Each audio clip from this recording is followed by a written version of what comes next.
What is up, Tarver Academy? This is Tyler Tarver. I'm so excited you're here. So excited to learn with you today. So let's get started. Today we're talking about vertexes. There it is, wrote it right there. Okay, so I'm talking about vertexes. Before I get started though, I want to give a shout out to Miss Snyder's Algebra 1 class. Landry hit me up on, I don't know, at Tyler Tarver on Instagram, and give it a shout out. So Miss Snyder's class. Appreciate you guys watching the videos. Miss Snyder, you seem like the best. Thank you. Okay, so let's get started. We want to learn about what is a vertex with regards to a quadratic formula.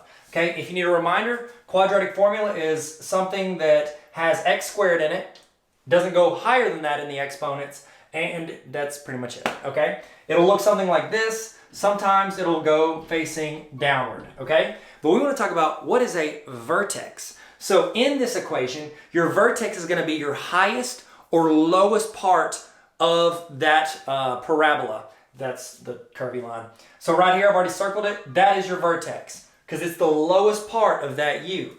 Now, if it's flipped upside down, it's right there. It's whatever the lowest or highest part is. Think of it the very top of the mountain or the very bottom of the valley, okay? So that's what you want to keep in mind. Now, I do want to teach you how to find the vertex as well, okay? So it's like, how do I find that coordinate? Now, here's the thing to keep in mind. Whenever you're finding the vertex, it is a coordinate. So therefore, your final answer is going to look something like this. Remember, you'll have like parentheses, a number, which is your x, and then comma, and then your y. That's how letters work. Okay, so let's get started. Here is the equation to find the x of your vertex, which is, your side to side of it. Okay, so let's do that for this equation.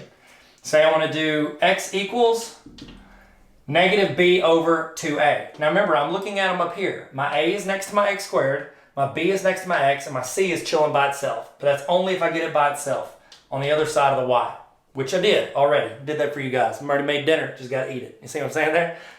Okay, so let's look at this. Negative b, which b is in front of the x, so it's negative 4. Don't forget to carry it over if there's a sign there.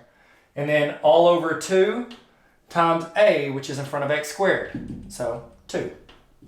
Okay, then we simplify it. We got negative 4, and that's going to be 2 times 2 is 4. So negative 4 divided by 4 is negative 1. Negative 1, I almost said negative 4. So it's negative 1. I got to remember, though, that negative's still chilling right there. Okay, that's with that kind of problem. So minus a negative, x equals positive 1. Cool.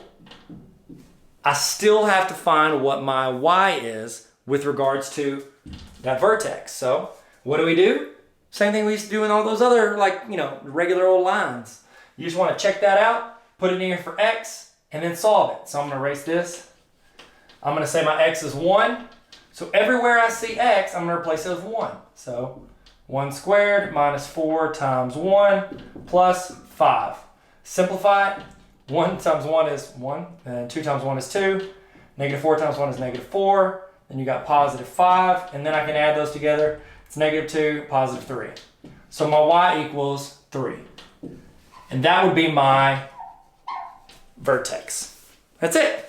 You just learned what vertex is in record time. So thank you guys so much for tuning in. Thank you again, Miss Snyder's 9th grade algebra class, for watching these videos. If you could subscribe, tell all your friends to subscribe. Everybody subscribe. We're going to be great.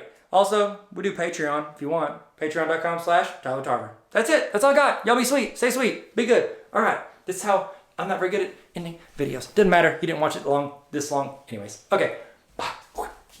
Okay.